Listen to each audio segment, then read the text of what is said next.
చూడండి నా ప్రియ, ఇంతగా దీవించి సింహాసనం మీద కూర్చోబెడితే ఇప్పుడు దావీదు ఏ పని చేస్తా చెప్పండి?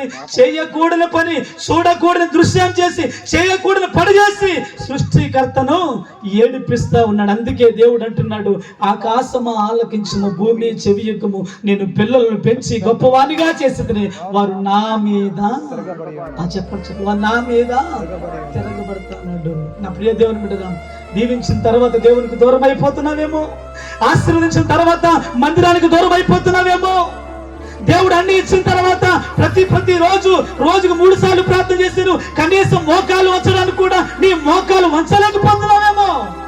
జాగ్రత్త జాగ్రత్త.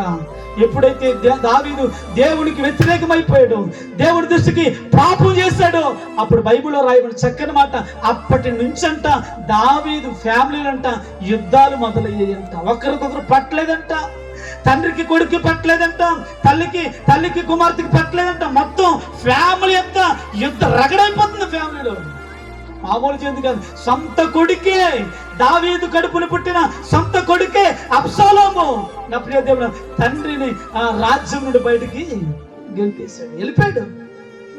గుర్తుపెట్టుకున్న ప్రియ దేవుడు, దేవుడు మన పట్ల చేసిన మేలులు మనం మర్చిపోతే, దేవుడు మన పట్ల చేసిన అద్భుతమైన కార్యాలు మర్చిపోతే దేవుడు ఎంత బాధపడతాడో తెలుసా? దేవుడు ఎంత కృంగిపోతాడో తెలుసా? ఆయన బాధ చెప్పుకోవడానికి ఎవరు కనబడలేదు, ఆయన బాధను పంచుకుని ఎవరు కనబడలేదు. ఆయన అంటున్నాడు, ఆకాశమా ఆలకించు, భూమి చెవియొక్కము, నేను పిల్లల్ని పెంచి గొప్పవానిగా చేసిన, వారు నా మీదే